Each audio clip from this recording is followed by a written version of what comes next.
So Casas Grandes isn't really a city. It's like a collection of small towns. So if they refer to the region of Casas Grandes, it includes a bigger town called Nuevo Casas Grandes, and there are several wards there. It actually has wards from two different stakes in that town. The town that I was in is just called Casas Grandes, and they sometimes refer to it as El Pueblo, which means the town, just so that they can differentiate it from the rest of the region.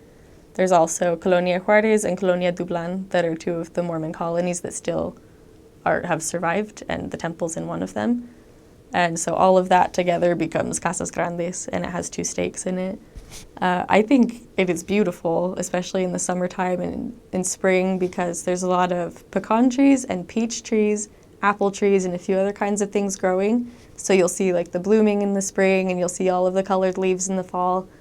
It gets pretty cold in the winter in actually all of my mission, which people may not expect. But they are our four seasons, and I think it's beautiful. It's really green in the summer. There's a river going through it. It's on the edge of a mountain range. So when you get up into Colonia Juarez, you're actually entering a mountain range. It's in the mountains.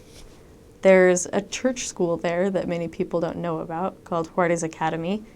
It's a middle school and high school, and it's a bilingual school. So there will be the white kids who've grown up there in the colonies who go there and they're learning Spanish and English. And then there's also Mexican people from the other towns nearby who are members, and they'll go there and they'll learn really good English as well. So it's interesting to go to state conferences because you hear people speaking English and Spanish. Everything will be translated into English in another room, but it's usually given in Spanish.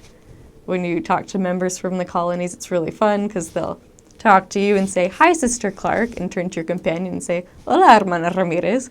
And they'll just switch so quickly between the languages, it gets kind of confusing, but it's a fun time. If you serve in the Mormon colonies in either one of them, there is an English-speaking ward in each one and a Spanish-speaking ward in each one, and usually one companionship will cover both of them in each of the colonies.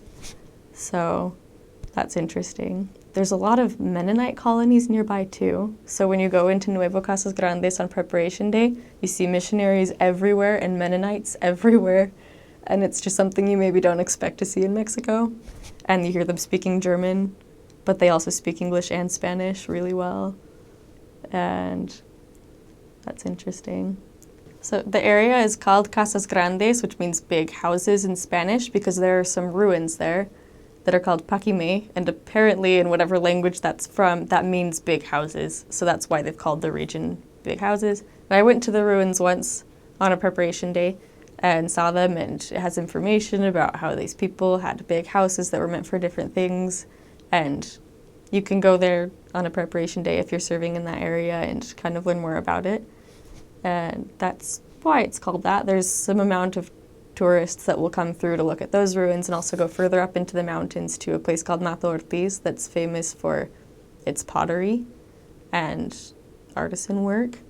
And I believe the sisters who are in Colonia Juarez also go to Mato Ortiz because it's in the same ward.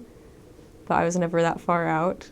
But it's a really cool mix of cultures in that area. You have people from all over the place, and it's not maybe what you expect from a traditional Mexican culture.